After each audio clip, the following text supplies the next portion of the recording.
Muy buenos días a todos y a todas. Saludamos en especial a nuestro compañero Emili Cortavitarte. Emili, buenos días. Hola, ¿qué tal? Buen día. Bien, de Emili Cortavitarte, que lo conocéis ya, es quien va a estar esta mañana aquí en Es lo que hay. Sabéis que es compañero de CGT en Cataluña, en Barcelona, es historiador, profesor de historia, presidente de la Salvador Seguí, militante de EMBAT, etcétera, etcétera. Ya no le vamos a decir más cosas. Y de paso aprovechamos para saludar, como hacemos también a diario, a los compañeros y compañeras que nos escuchen desde Granada, desde Radio Almaina, y a la gente que desde Denia nos escucha a través de Radio Mistelera. Así que saludados todos ellos y recordar, como hacemos también a diario, una vez más, que gracias a todas y a todos los que colaboráis habitualmente con esta emisora, con Radio Clara. Dicho esto, empezamos con Emili, que nos está esperando. Emili, ya hemos dicho buenos días, ¿no? Sí, sí, sí, ya nos hemos dado los buenos días. Bien, pues vamos con lo que tenemos previsto. Primer tema, la batalla por Madrid. ¿Qué? ¿Qué me vas a contar? Que no sepamos, no sé si nos vas a sorprender con algo. No, yo creo que es difícil que os sorprenda. Y me imagino que todo el mundo anda relativamente preocupado con el tema. Lo que quería es un poco analizarlo, ¿no? O analizar diferentes vertientes, que a lo mejor tampoco en eso soy muy, eh, ¿Original? muy original.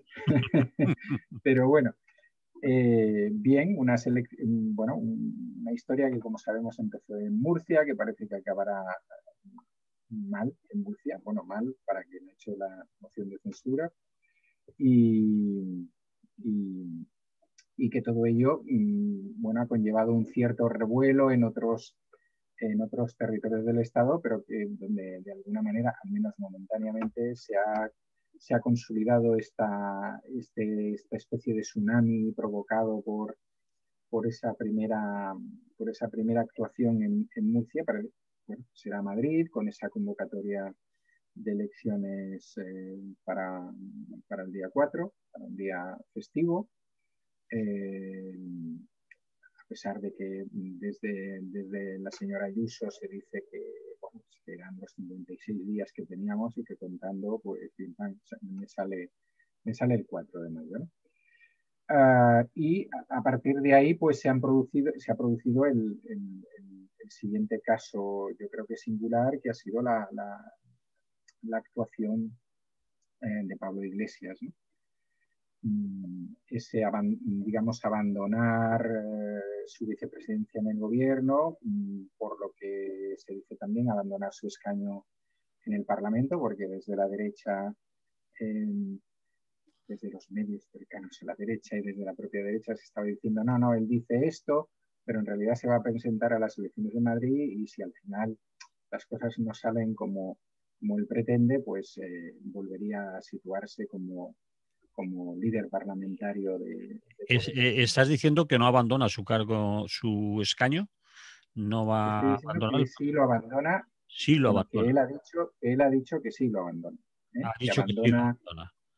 Sí, que pero no abandona solo él, sino muchos de nosotros, incluso tertulianos por ahí, en diferentes sitios, habían jugado con la posibilidad de, bueno, después, si en Madrid me va mal, si en Madrid no, es decir, no triunfamos, pues siempre tengo la salida, volverme al Parlamento y ser el líder de Podemos y desde la tribuna, pues incluso el portavoz y desde aquí seguir haciendo política.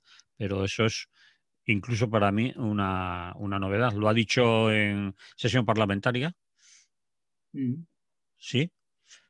No, no, lo ha dicho en una, no recuerdo si en sesión parlamentaria o en una entrevista. Yo diría que en una entrevista ante, bueno, las especulaciones que se habían montado Sí, alrededor de él y de si su intención era la que parecía o iba a ser otra, luego se reservaba una carta. lo cual también es muy curioso, hablando de gente que normalmente se reservan varias cartas y dinero en los bolsillos y otra serie de cosas, ¿no? Pero bueno, todo indica que es bueno, un rebaje en toda regla, ¿eh? Sí. De Pablo Iglesias, y que, bueno, por las primeras declaraciones que hizo, no solamente estaba planteando que la vicepresidenta de Unidas Podemos fuera esta compañera gallega, ministra de Trabajo, perdón, ahora no me sale el nombre. Yolanda Díaz. Exacto, fuera Yolanda Díaz, sino que parece ser que él mismo ya la está postulando, cosa que postulando como futura Bueno, secretaria general, supongo, o como futura cabeza de lista de Podemos en las próximas elecciones generales, ¿no? eso sí que lo había dicho en algún sitio y todo. Sí. Cosa que también es un poquito curiosa, ¿no? Porque, bueno, si realmente dejas de ser macho alfa, pues está bien que lo dejes de ser, ¿no? Pero con todas las consecuencias.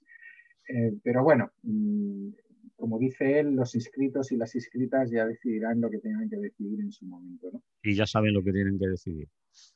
Pero sí, de momento él, digamos, pues les aclara el camino, ¿no? Sí. Dicho eso, habría que decir que, bueno, que yo creo que es una decisión, que al menos por lo que sabemos en los primeros días, por un lado yo pienso que es una decisión muy valiente y hay que reconocerlo. Evidentemente, pues no creo que una vicepresidencia sea muy cómoda, y no creo que su papel dentro del gobierno sea muy cómodo, pero evidentemente es más cómodo que volverse a lanzar a la arena política. No va a tener que hacer mucha carretera porque es la Comunidad de Madrid, pero alguna carretera hará, y enfrentarse desde una posición que, no olvidemos, es la última posición de salida, ¿no? de las organizaciones que habían obtenido en las anteriores elecciones a la Asamblea de Madrid, pues habían superado el 5%, ¿no? Y yo creo que eso hay que reconocerle, y una vez que él ha aclarado que además es un viaje de no retorno, al menos en esta época, ¿no? Es un viaje de no retorno, y por tanto deja el escaño parlamentario, es decir, abandona el gobierno en el momento que empiece la campaña, un poco al estilo de lo que en su momento también hizo ella. Bueno, pues es evidente que hay que reconocer esa valentía, ¿no? Pero al mismo tiempo, porque es una persona que, bueno, que le gusta mucho hablar, y que a veces es excesivamente reiterativo y excesivamente, bueno, no sé cómo decirlo, pues también es cierto que ha habido una soberbia en ese planteamiento, ¿no? Que, bueno, supongo que todos y todas, o más o menos todos, hemos visto algunas de las entrevistas que le han hecho últimamente, y en algunos de los programas, ¿no? Y claro, es muy curioso que desde el punto en el que tú sales, tú digas que quieres liderar la Comunidad de Madrid, ¿no? Es decir, que es muy generoso cara a la propia organización, si tú quieres, pero que no deja de ser curioso, ¿no? Es decir, que en los primeros momentos se le estuviera pidiendo a Más Madrid la posibilidad de hacer una candidatura conjunta, y ya se situara como futuro presidente de la Comunidad de Madrid. Que no es la primera vez que le hemos visto situarse como vicepresidente del gobierno, etcétera, etcétera, ¿no? Entonces, esta yo pienso que es la parte que espero, por el bien de la gente de izquierdas de Madrid, que yo espero que no se repita a lo largo de la campaña, ¿no? Es decir, bueno, todos los candidatos dicen que lo mejor que pueden hacer es salir con el máximo optimismo, es decir, salir a ganarlo todo. Es decir, aunque si uno se sitúa en la realidad, lo tiene muy difícil. Tiene que superar a Más Madrid, tiene que superar al PSOE y, por supuesto, ganar a la derecha, a Ayuso y compañía. Pero, en fin, moral de victoria no le falta. No, está claro, ¿no? Y si alguna vez tuvo humildad, pues la dejó en algún sitio. Es decir, que eso... Y te digo, me parece que después de la respuesta de Más Madrid, que ha sido una respuesta clara, quizás un puntito beligerante también, Sí. no precisamente de Íñigo Errejón, sino de Mónica García. Quiero decir, no porque yo esté en contra que se reivindique que si las mujeres, cualquier mujer se ha trabajado algo, pues es suyo, ¿no? Sino un poco por las maneras y tal, pero da la impresión de que ni él ni parece ser que Podemos, y esperemos que eso siga así de aquí hasta el 4 de mayo, van a entrar en esa batalla, lo cual me parece muy interesante a tenor de lo que tú decías anteriormente. Si quieres hablamos un poquito de eso. Es decir, Sí, sí. bueno, la Asamblea de Madrid es probablemente la asamblea más proporcional de todas las que hay en asamblea o parlamento, como se llame en cada uno de los territorios. Es la más proporcional. Es decir, otras... Explícame eso un poco, ¿por qué dices que es la más proporcional? Porque es aquella en que, digamos, no se aplica la ley de Ohm, que es aquella ley sí. del señor francés que se llamaba Ohm, Sí. que significa que en todo caso apoyo a las opciones mayoritarias, o sea, los restos siempre van a parar a las opciones mayoritarias, etcétera, y todo esto. Un ejemplo lo podríamos tener en las últimas elecciones en Cataluña, ¿no? donde la desproporción, por decirlo de alguna manera, entre la representación de las organizaciones independentistas y sus resultados es bastante clara. Es decir, si sus resultados fueron el 52%, su representación en el Parlamento no es el 52%, sino que es prácticamente el 60 o el 60 y pico por ciento. En cambio, en el caso de la Asamblea de Madrid, pues es bastante parecida, ¿no?, al resultado, exceptuando evidentemente aquellos que no tienen el 5% y por tanto no van a estar. Pero superada la raya del 5%, no hay un subidón con respecto a las minorías por parte de aquellas opciones mayoritarias. O por lo menos no hay un subidón desproporcional. Vale. Entonces, eso puede ser, en el sentido que tú planteabas antes, puede ser favorable a las opciones de izquierda siempre y cuando todas las opciones de izquierda, al menos las tres que conocemos que se presentan con opciones, superen ese 5%. Parece que está claro en el caso del PSOE y de Más Madrid. Y evidentemente este es el factor efecto de Pablo Iglesias al encabezar la lista, y sobre todo porque, como sabéis, también Isa Serra está pendiente de uno de estos juicios que provocan abogados cristianos por la Constitución y otras cosas extrañas, que la pueden inhabilitar para... con bastante posibilidad de que la inhabiliten, tal y como están determinados tribunales a los que esta gente sabe cuándo tiene que ir y dónde tiene que ir y en qué momento, ¿no? Y cuál es el tribunal más adecuado para que acepte sus posturas, ¿no? Pues, claro, el hecho de que se presente Pablo Iglesias evidentemente cambia las cosas, ¿no? No, probablemente ahora mismo no lo sabemos y probablemente no para hacer un sorpaso sobre Más Madrid. Por supuesto no lo creo sobre el PSOE, no me parece lógico, pero sí para mejorar unas posiciones que en las encuestas anteriores a este movimiento pues les daban rozando el 5% y tal. Bueno, como prueba sería una posible prueba, ¿no? También tienen mucho que ver los y las candidatas que presentes, que en las anteriores elecciones a la Asamblea de Madrid, Más Madrid sacó 20 diputados o diputadas y Unidas Podemos 7, y en cambio, poco tiempo después se produjeron las elecciones generales, y en cambio en Más País, en este caso, obtuvo 2 y Unidas Podemos 5. Y prácticamente les doblaron, ¿no? Y el número de votos también. Entonces, bueno, eso puede dar ahí factores hacia un lado y hacia otro. ¿Qué tenemos ya? ¿O qué podemos...? Bueno, pues tenemos ya una primera encuesta. Bueno, aparte, quiero decir, ha habido otras encuestas, pero bueno, yo no voy a traer aquí la encuesta que hace La Razón con sus propios lectores, ¿no? Porque no tiene sentido. Entonces, bueno, sabemos que hay una encuesta, la más rápida que yo conozco es una que que ayer publicaba el diario.es, que es de PI Data, me parece. Y esta encuesta, bueno, daría, pues, primero, con respecto a lo que hablamos, que Unidas Podemos sacaría 7 y superaría el 5%, y aquí ya entramos otra vez en incógnitas, y que la suma de PSOE más Madrid, Unidas Podemos y Ciudadanos. Mete a Ciudadanos ya en el paquete, claro, en estos momentos. No, lo meto yo. La encuesta no mete nada porque ya sabemos vale.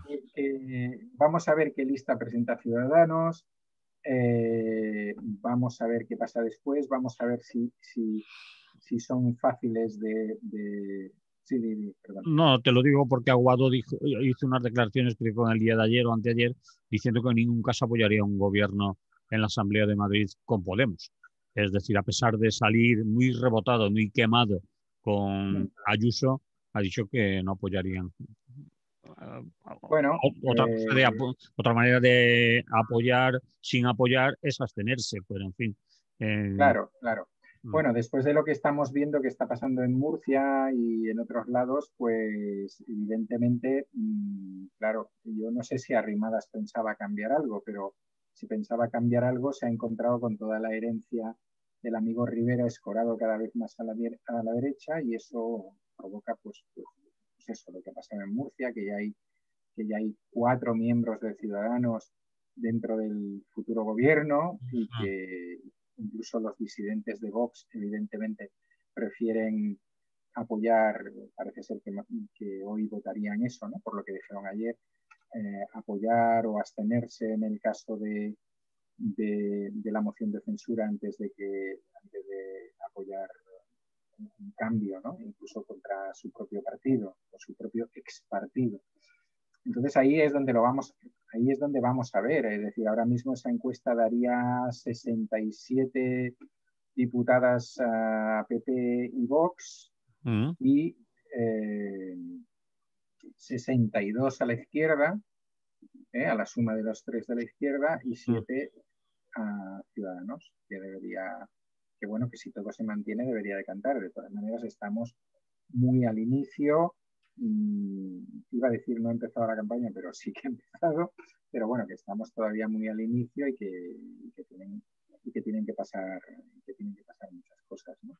Es decir, que según esta encuesta Ciudadanos podía ser decisivo, a pesar de... Lo que viene a decir el resumen de esta encuesta de Keydata es que Ciudadanos sigue siendo decisivo tanto para un lado como para otro. Es decir, tanto como para que el PP le vuelva a tener en cuenta. Lo que pasa es que evidentemente con una proporción inferior a la anterior, y por tanto si ahora estaba haciendo de lo que estaba haciendo, pues ahora no haría mucho más, es decir, tendría todavía un papel más de comparsa, a no ser que Ayuso y compañía, pues, y sus asesores y asesoras y demás que están en la línea que ya sabemos, decidan meter a Vox directamente en el gobierno, cosa, bueno, que a mí no me extrañaría tanto. O sea, yo creo que hace poco se vio un festival de estos que se monta con señores sentados que hablan desde sus sillones y tal, en el que estaba Aznar y estaba casado, y Aznar le dijo que, hombre, que uno de sus grandes éxitos había sido unir el centro derecha en su momento dentro del PP. Claro, cuando Aznar dice eso, no sé si se está imaginando algo parecido a esto, o algo parecido, digamos, a lo que hace el principal lanzador de aceitunas, de aceitunas de Cieza, ¿no? Que ha sido el que ha ido a Murcia, porque es murciano además, a solucionar el entuerto, y lo ha solucionado perfectamente. Tenga 4 consejerías para ti, esto para ti, esto para lo otro. Entonces, pues, no sé, la vida ya sabes cómo es. Sobre todo para determinada gente. La vida es muy, muy fácil. Se trata de que me das a cambio de lo que voy a poner yo. Me ha sorprendido antes cuando has dicho que ya eran 4 los de Ciudadanos que iban a estar en el gobierno, pero yo contaba con 3. O estábamos Sí, sí, hablando de... pero por si acaso, el número 7 de la lista, o el Sí. número 8, no me acuerdo, que ahora mismo no es diputado, ha tenido una oferta y parece ser que ha dicho que sí, que por Murcia y por España, hasta donde sea, para integrar el futuro gobierno, que ahora mismo es un gobierno monocolor del PP, porque eh, el presidente se sacó de encima a los de Ciudadanos, ¿no? Y es una Sí. cosa también muy así, como lo de Madrid, más o menos. Entonces, por si acaso había alguna dimisión, y en esa dimisión pues podía entrar otro, y depende cómo podría desnivelar las cosas, pues han dicho, pues al cuarto también. No le conocemos mucho, pero seguro que es un jefe. Un chico majo, sí. Bien. Entonces, pues también está ahí. Eh, Bueno, eh, espérate que no sé, que esto acabará esta mañana después de que nosotros hablemos, pero en las declaraciones de ayer de los separados de Vox, no sé cómo se llama eso en su argot, ¿eh?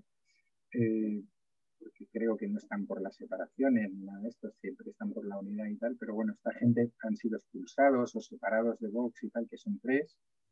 Ellos han dicho que por supuesto no van a votar a las izquierdas ni locos, y que bueno, pueden votar a favor de la opción del actual presidente, es decir, en contra de la moción de censura, entre otras cosas porque han estado hablando y les han dicho que una parte del programa, que es el programa de Vox, en el cual ellos ya no están, pero que una parte del programa, si se cumple, pues ellos estarían muy de acuerdo.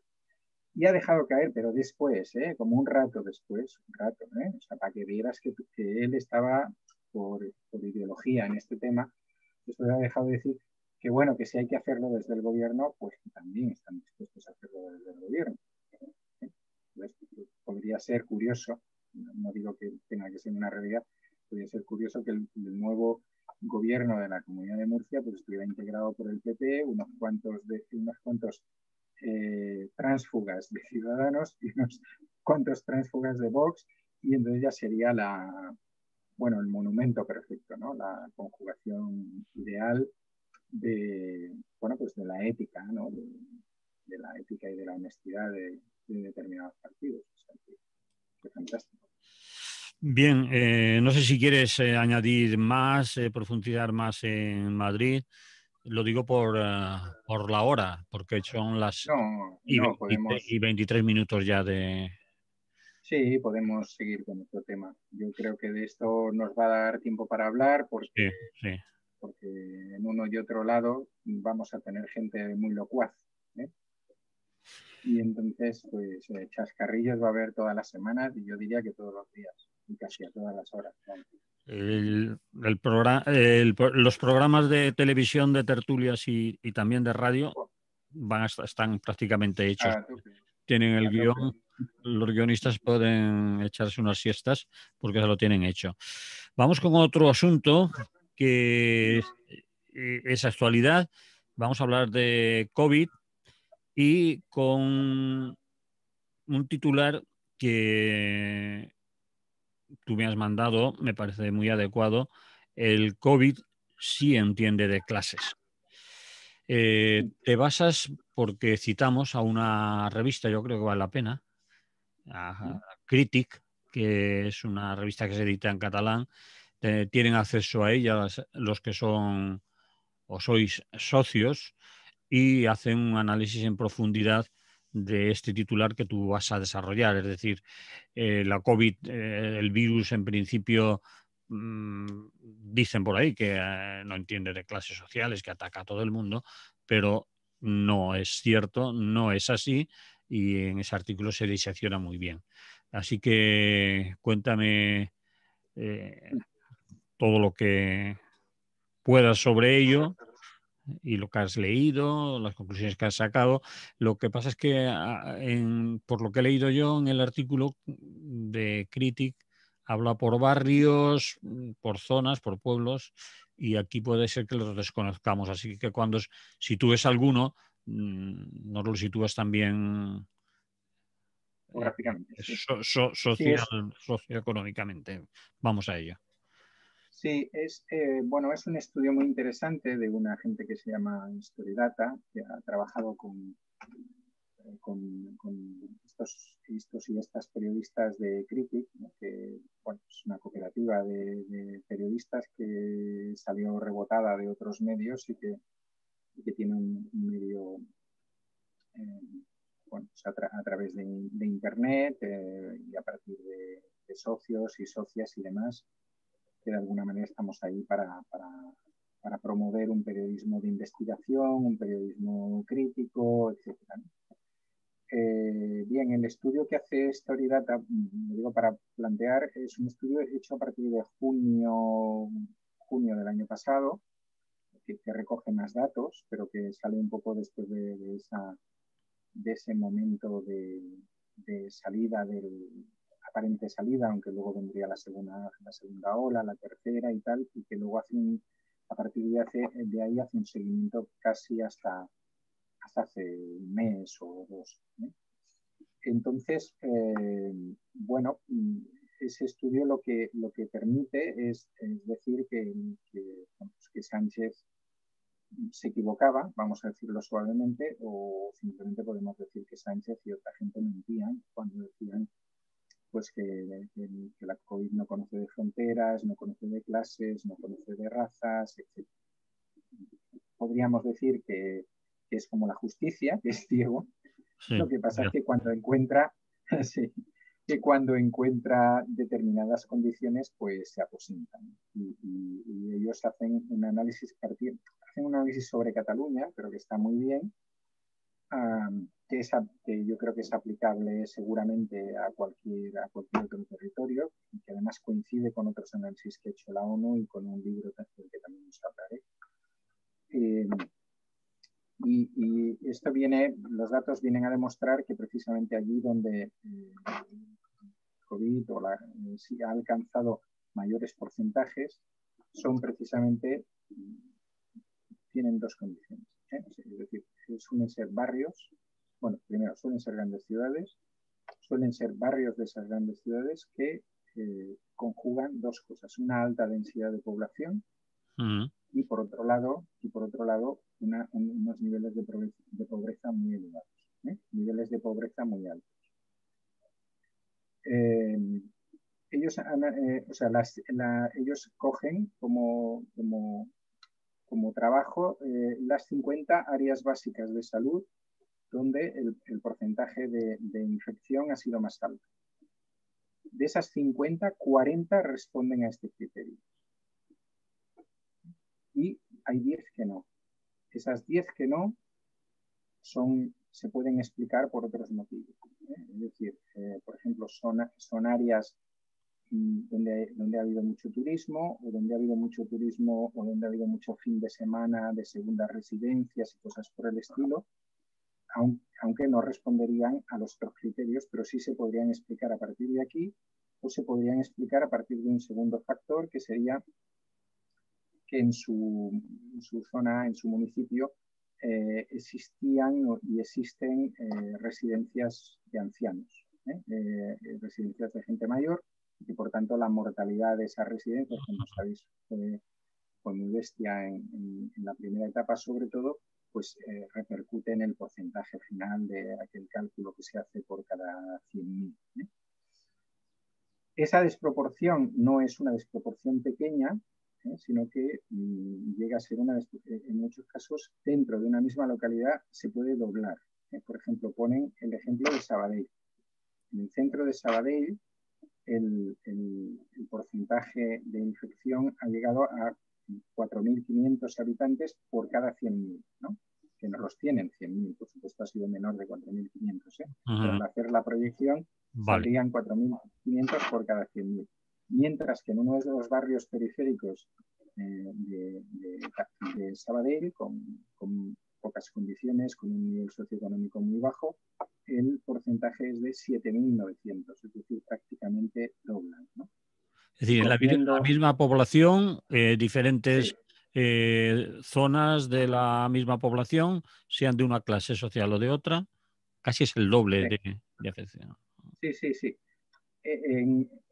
Buscando los extremos se supera el doble. Es decir, los extremos estarían en dos barrios del Hospitalet, que son el barrio de la Florida y de Pubillas Casas, que daría, que por cierto son los barrios más densos de Cataluña, es decir, con mayor densidad de habitantes por kilómetro cuadrado, y dos de los barrios más pobres, es decir, con un nivel de renta más bajo, también de Cataluña y también del Estado.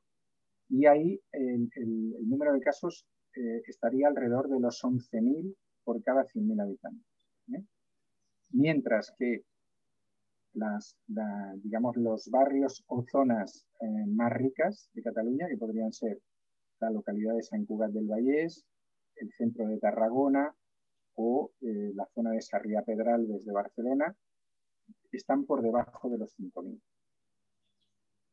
que son ejemplos extremos. Es Sí. decir, a veces en la misma localidad y a veces en localidades diferentes. Entonces, ¿qué es lo que nos... ¿Qué otros elementos, o sea, aparte, qué otros elementos o qué otros factores ayudan a todo esto? Pues evidentemente los derivados de ambas cosas, ¿no? Que serían, estamos hablando de sitios con una densidad de población muy alta, barrios o localidades. Localidades, en el caso de localidades, estaríamos hablando de localidades periféricas a las grandes ciudades, ¿no? Porque luego explicaré dónde eso no pasa.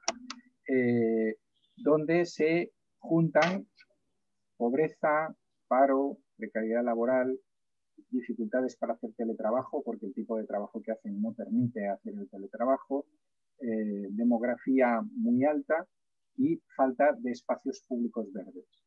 Falta en el mismo barrio o en la misma localidad. Es decir, esta combinación es la combinación ideal para la propagación del COVID, ¿no? Evidentemente a esto le podríamos sumar pues viviendas pequeñas, bueno, familias numerosas, etc. Toda una combinación que es la combinación perfecta para que el COVID se propague y para que no haya manera humana de atajarlo de alguna forma, ¿no? No es una cuestión de mascarillas, sino que es una cuestión de que el virus se propaga mucho más fácilmente en una situación de esta. En otro momento, si te acuerdas, ya habíamos hablado del tema de los espacios verdes, que Sí, parece que nadie le ha dado ninguna importancia, pero que aquí vuelve otra vez a aparecer, ¿no? Entonces, como ya te digo, las otras que suben mucho son o bien áreas de turismo rural o de turismo de nieve o cosas por el estilo, o donde ha habido bastantes, donde hay ubicadas por enclave y por todo demás residencias de gente mayor. También hay en algunos de esos 10 casos, de los 40 que te decía que estaban muy claros y otros 10 que podrían responder a otras cosas, a otros factores, también se ha dado en zonas donde hay mucha industria agroalimentaria o donde hay importantes mataderos, ¿no? Que también ha sido, bueno, por los motivos que sean, por el frío con el que se trabaja o por lo que sea, o por el tipo de gente que suele trabajar en este tipo de trabajos que suelen ser más bien eventuales, pues ahí respondería a algunos de los casos de esos otros 10 que nos quedan, ¿no? Entre las 50 áreas con mayor transmisión. ¿Y qué es lo que queda claramente fuera, ¿no? Es decir, ¿qué es lo que no responde? O sea, o por qué, por ejemplo, ahora mismo, desde hace varias semanas, pero también antes, pero sobre todo desde hace varias semanas, cuando vemos el mapa de Cataluña del COVID, pues nos encontramos que las zonas de las tierras, lo que aquí llamamos las tierras del Ebro, ¿no? Las tierras del Ebro, pues están en unos niveles bajísimos, es decir, con niveles cero en algunos casos y por debajo de 50. ¿no? Entonces esto en el estudio también se explica, es decir, ¿quién se salva de esta quema? ¿no? Se salva de esta quema localidades rurales alejadas de los grandes centros de población, de las zonas más industriales, etcétera, etcétera, y poblaciones pequeñas. Es decir, poblaciones pequeñas en zonas rurales serían las que dan, en general, a no ser que tengan alguna de estas combinaciones que he dicho anteriormente, es decir, o que sean zonas de segundas residencias, de turismo del tipo que sea, o bien que sean zonas de residencias de mayores. Evidentemente eso les dispara los números, aunque no necesariamente es gente que hay, ¿no? Bueno, lo que viene a demostrarnos todo esto y que coincide además con un informe reciente de la ONU es que la pandemia es desigual y además crea más desigualdad. La afectación de la pandemia no es la misma, y no solamente porque la gente más rica, pues, por ejemplo, pueda estar vacunándose o cosas por el estilo, sino simplemente por el modo de vida. Es decir, claro, está muy bien por ejemplo, ¿no? Por poner un ejemplo un poco burdo, pero está muy bien que le digas a la gente que cuando recibe a alguien en casa abra las ventanas, ¿no? Es que a lo mejor esa misma gente no tiene el dinero suficiente para tener una calefacción, o no la tiene directamente. Entonces dile que encima abra las ventanas para ventilarse y todo este tipo de cosas. Entonces, bueno, estamos hablando pues, o en el momento más fuerte, cuando teníamos que estar en casa, pues bueno, pues hay gente que puede salir a su jardín, y a lo mejor su jardín es más grande que un campo de fútbol. Y me acuerdo de estas imágenes de gente, de futbolistas, de artistas y demás, que nos enseñaban sus casas y cómo estaban allí tomándose un algo en sus magníficas dachas, mientras que otra gente, pues evidentemente no tenía ninguna posibilidad de estas, vamos, ni con el tiesto, ¿no? Que tenían colgado, ni con la maceta. Entonces, bueno, pues no deja de ser un estudio muy interesante que ya no se queda en la simple reflexión política. Probablemente llegar a esta conclusión era sencillo, y seguro que la hemos utilizado en algún debate político o en alguna contestación, aunque sea que no nos oyeran, ¿no? Que viéramos una noticia por la televisión o por la radio y contestáramos y dijéramos, pero bueno, ¿de qué vais y tal? Pero yo creo que lo importante de este artículo, lo interesante, es que lo hace a partir de datos, que son, además esos datos están sacados del propio Servicio de Salud de Cataluña, y de toda la serie de pruebas que se han hecho posteriormente, que se hicieron sobre todo a partir de junio, ¿no? Y por tanto cogiendo no bases inventadas ni encuestas en este caso, sino a partir de datos oficiales. Y además, claro, un estudio que es extrapolable sin duda a cualquier otro lugar, claro, otra zona de la península de España o incluso me imagino que del mundo, ¿no? Sí. Bueno, yo creo que eso es coincidente, ¿no? Es decir, es un elemento coincidente. Hay bueno, tampoco quiero decirlo muy alto, pero en algún momento hace tiempo nos habíamos planteado, bueno, qué puede pasar cuando esto llegue a África, etcétera, etcétera. Bueno, pues a pesar de la pobreza, etcétera, etcétera, es decir, en todo caso está entrando en las grandes ciudades y no está entrando pues en las zonas más rurales, más tribales, etcétera, ¿no? Lo cual nos demuestra pues que evidentemente el modo de vida que tenemos no es el más adecuado para combatir esta epidemia, y además no hay intención de cambiarlo. Y si encima pues lo vives desde la pobreza, lo vives desde la exclusión, la posibilidad de que la pandemia te coja, pues es bastante más clara, ¿no? Es bastante más fácil. Bueno, al respecto también... No. Te iba a decir la conclusión final del estudio, pero ibas a decir algo más tú antes. No, que en paralelo en ese mismo artículo, artículo análisis, se recomienda un libro de Joan Benach, que es un sociólogo bastante interesante, que se llama La salud es política, y donde hace una valoración bastante interesante de cómo hemos llegado hasta aquí, ¿no? Y por qué estamos en la situación que estamos, que es una de las cosas que se suelen olvidar, que es un permanente tratar de olvidarlas. O sea, ahora mismo estamos un poco con esas noticias, si la AstraZeneca es buena o no es buena, si hay que seguirla poniendo, si cuándo llegarán las otras y no sé qué. Y evidentemente no se está planteando para nada pues en cómo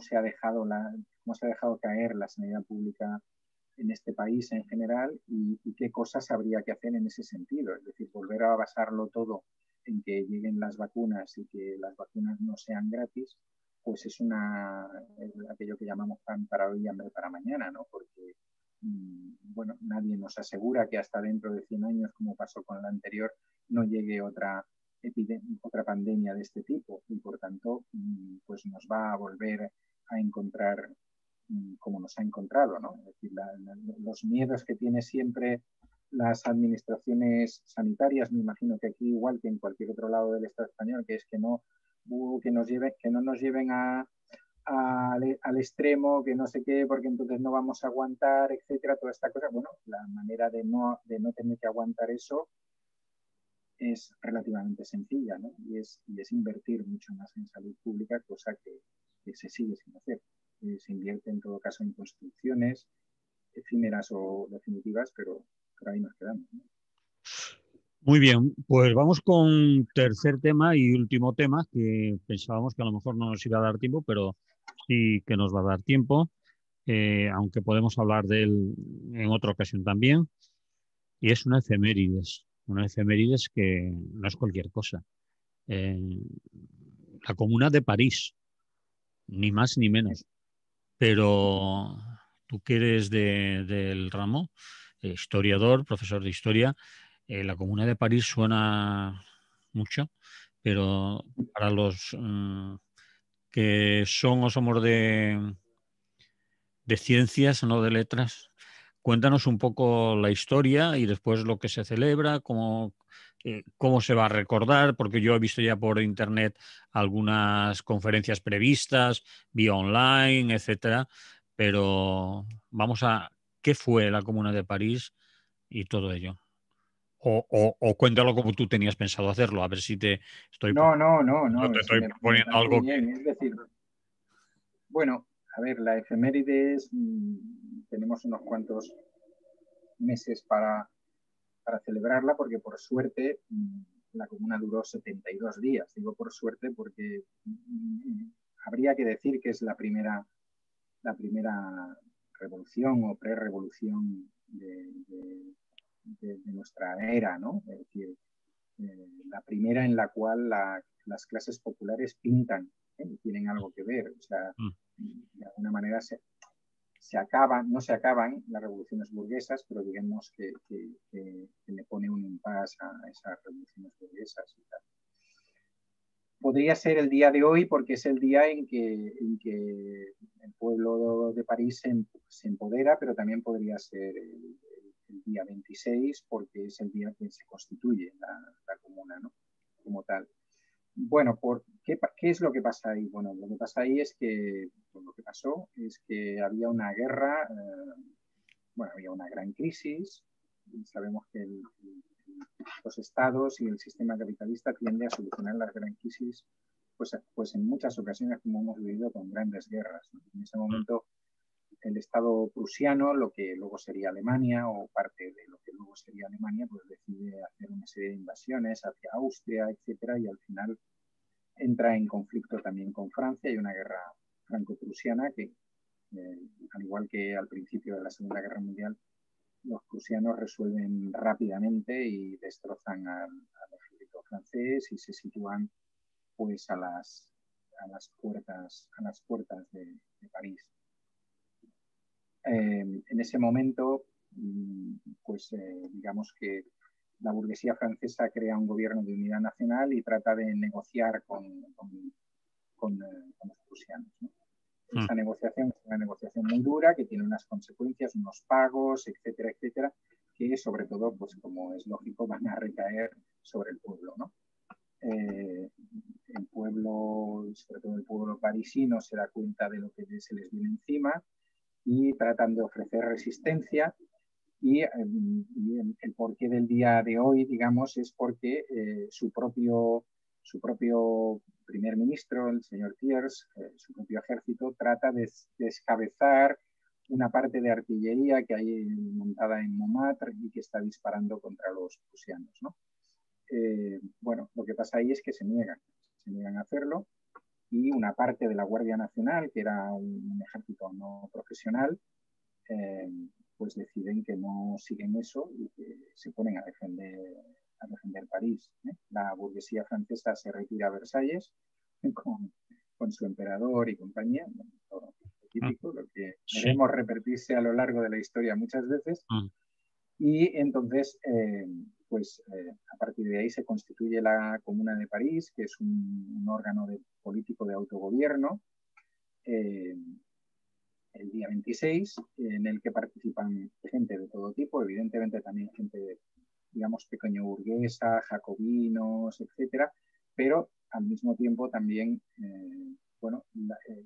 participan ahí los primeros socialistas, llamando socialismo a algo muy genérico que estaba surgiendo en ese momento, ¿no? Ya se ha creado la Primera Internacional, etcétera, y entonces ahí participan pues también diferentes corrientes del socialismo, ¿no? Blanquistas, proudhonianos, anarquistas, marxistas del inicio, y bueno, tienen un relativo papel importante. ¿Hemos dicho el año ya? Sí, es 1871. Sí, la guerra empezó. Sí, 1871. La guerra empezó unos meses antes, en 1870, y estos responden pues en esta época, ¿no? En marzo, primero el 18 y luego el 26 de marzo de 1871. Toman el ayuntamiento de París, colocan la bandera roja, que en ese momento era el símbolo de toda la izquierda organizada socialista, y empiezan a crear una especie de organización diferente por barrios, que en algunos casos no va más allá porque evidentemente hay otras fuerzas contrapuestas, pero que hacen, si ahora os digo una serie de cosas que hicieron, veréis que es el origen de algunas de las cosas que luego pasaron en otras revoluciones, ¿eh? Por ejemplo, pues suprimieron el ejército regular y crearon unas milicias populares, que además, cuando uno era miliciano popular, no lo era toda la vida, sino que podía ser revocado en cualquier momento que se considerara que su actitud no era la correcta. Eliminaron la policía y crearon también otra forma, ¿no? Es decir, esas milicias populares para controlar determinadas cuestiones. Se hicieron cargo de las fábricas que estaban cerradas o que habían sido abandonadas por sus dueños, se pusieron en manos de los trabajadores. Eso nos puede sonar al 1936, por ejemplo. Se organizó la producción tratando de no competir entre las diferentes cooperativas y empresas, sino juntándose y trabajando conjuntamente. Se separó a la Iglesia de los asuntos políticos, se sacó a la Iglesia y a la religión de la educación, se planteó una educación gratuita, se igualaron los salarios, se eliminaron en muchos casos el pago ahora no me sale la palabra, el pago por arrendamiento de las casas, ¿no? Porque en algunos casos, en la mayoría de los casos, tal y como pasa en la actualidad, eran de grandes propietarios que en ese momento estaban en Versalles o habían huido y se habían entregado a los prusianos. Se prohibió el trabajo nocturno, por ejemplo, se prohibió unas oficinas de ocupación que habían, que era como una especie de sistema esclavista, etc. Un proceso muy, muy interesante. Estoy pensando todo eso con una parte del ejército, de parte de la comuna, es decir, con una parte del ejército. Bueno, con la parte, digamos, sí, es decir, con la parte no profesional, ¿no? Del ejército. Vale, sí. Claro, el problema de esto es cómo se resuelve.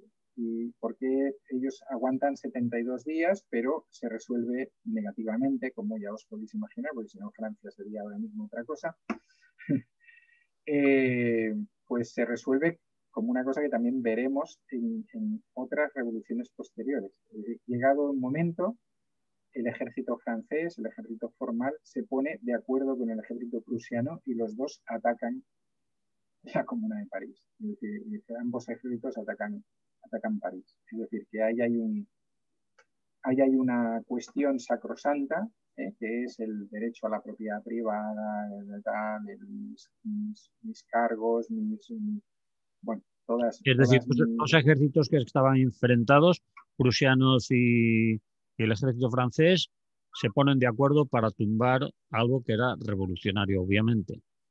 Entonces Claro. se olvidan de sus enemistades y dicen a por ellos, ¿no? Sí, eso... Simplificando muchísimo.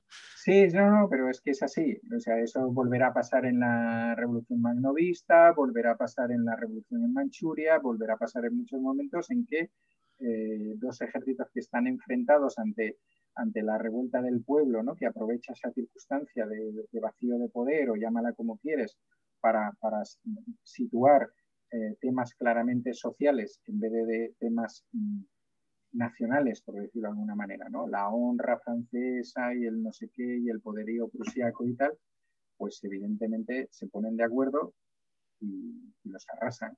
Uh-huh. Y luego Francia seguirá pagando durante años lo que tenga que pagar a Prusia, que no sé si fue más, esta parte la desconozco, que lo que tenían que haber pagado por perder la guerra, o ya les tuvieron que pagar también como ejército ocupante, ¿no? Bueno, como os podéis imaginar, el número de muertos en aquella época donde la vida valía lo que valía, pues fue, según algunos historiadores, supera las 20.000 personas, más de 45.000 detenidos, casi 4.000 personas deportadas a Nueva Caledonia, entre ellas, bueno, pues una mujer muy querida en el anarquismo como es Louise Michel. Louise Michel. Sí, y bueno, ahí hay de la gente del anarquismo que participa en la comuna, las personas más conocidas son Louise Michel, que además tendrá un papel fundamental como feminista y como anarquista. Luego los hermanos Reclus, el geógrafo Elisée y su hermano, y también Barlén, que morirá en estos Eugène Barlén, que morirá en estos enfrentamientos, que son 4, bueno, hubo más, evidentemente, pero son las cuatro personas del movimiento libertario, del anarquismo más conocidas, ¿no? Bueno, pues lo que decías, nosotros como fundación hemos hecho un artículo para una revista francesa sobre la repercusión de la comuna en el Estado español. Se publicará un artículo en el Rojo y Negro y otro en el Cataluña al respecto también. Y sabemos que, bueno, evidentemente en Francia va a ser una eclosión, porque en concreto la revista que nos lo ha pedido dedica un número especial al tema de la comuna, y bueno, pues sabemos que en Francia va a tener una gran repercusión, como no podría ser de otra manera. Y imagino que aquí, bueno, ya he visto algunas charlas a través de videoconferencias, y seguro que se producirán bastantes más, porque no deja de ser una experiencia, bueno, muy iniciática, ¿no? que contiene, bueno, pues que contiene errores, que contiene cosas no pensadas hasta ese momento y tal, pero que al mismo tiempo contiene mucho empoderamiento popular, ¿no? Y mucha capacidad de transformación social. Vamos a ver qué en un par de minutos, porque no nos quedan más, para terminar y dejar algo de música para el final. ¿Qué podemos, es decir, no te podemos leer, bueno, a la gente que no sepamos nada o que sepamos poco, podemos ir a la Wikipedia y seguro Sí. que allí encontramos cosas, datos para iniciarnos y ponernos sobre el terreno. Pero después habrá, me imagino que más libros interesantes. La propia Louise Michel, creo que Louise Michel tiene cosas publicadas sobre la comuna. pero ¿nos recomiendas algo en especial o cómo? Bueno, yo creo que como libro yo seguiría recomendando el de Luis Michel, porque es una persona que lo vivió y que, bueno, que tuvo una gran capacidad analítica y que, bueno, esas cosas cogidas desde las vivencias de la gente que participó activamente, yo creo que son muy interesantes, ¿no? Luego, evidentemente, sobre la Comuna de París escribió Kropotkin, escribió Marx y Engels, y son textos que podéis encontrar por ahí. Yo creo que va a haber revistas especializadas que van a sacar números especiales al respecto, que ahora mismo no sé cuáles, pero que seguro que también son interesantes. A nivel más divulgativo, pues podéis leer estos dos artículos que os he dicho, el del Rojo y Negro y el de Cataluña, que son artículos relativamente cortos, pero que marcan un poco la importancia que eso tuvo, ¿no? Es decir, porque, por ejemplo, los internacionalistas y las internacionalistas españolas lo vivieron muy directamente, ¿no? Y hay toda una serie de proclamas y de textos que hemos encontrado en revistas de la época, pues felicitándose, ¿no? por la aparición de la comuna, aunque todo ello fuera en la distancia y con las noticias tal y como llegaban y demás. Pero es interesante, es decir, yo creo que es un proceso, y como he dicho antes, es un proceso que marca, abre una serie de puertas que luego se desarrollarán en un sentido o en otro, ¿eh? Es decir, probablemente alguna de las cosas que ellos abrieron pues hoy podría estar totalmente abandonada, ¿no? Y en cambio otras pues siguen, ¿no? Yo creo que lo más importante, sobre todo de la Comuna de París, es la capacidad de autoorganización. Es decir, como una ciudad tan grande como París y sobre todo sus clases populares, más que la ciudad, pues la ciudad no se organiza, es París, sus clases populares fueron capaces de autoorganizarse por barrios, de tomar quizás es la primera vez en la historia moderna, ¿no? Contemporánea, que una población toma en sus manos su propio destino, ¿no? por decirlo de una manera un tanto filosófica, ¿no? Bien, Emili, lo vamos a dejar por aquí, ¿te parece? De acuerdo. Nos oímos la semana que viene. Nos oímos la semana que viene. Contamos las cosas que vayan sucediendo. Obviamente seguiremos yendo a Madrid quizás y a ver lo que ha pasado por ahí. A ver qué nos depara. Muy bien. Pues un abrazo. Dejamos aquí con esta música que nos hemos montado de fondo a la gente de la radio. Y bueno, quizás como novedad para los que nos estén escuchando a través de la radio solo, podemos decirle que este programa se emite a la vez, aparte de las emisoras que hemos nombrado al principio, Radio Mistelera y los compañeros de Radio Almaina en Granada, no me iba a salir el nombre, Radio Almaina en Granada, pues está saliendo a la vez por YouTube y también por el Facebook en directo. Es decir, que nos oímos y nos vemos. Así que, Emili, hasta entonces, salud. Un abrazo, mucha salud.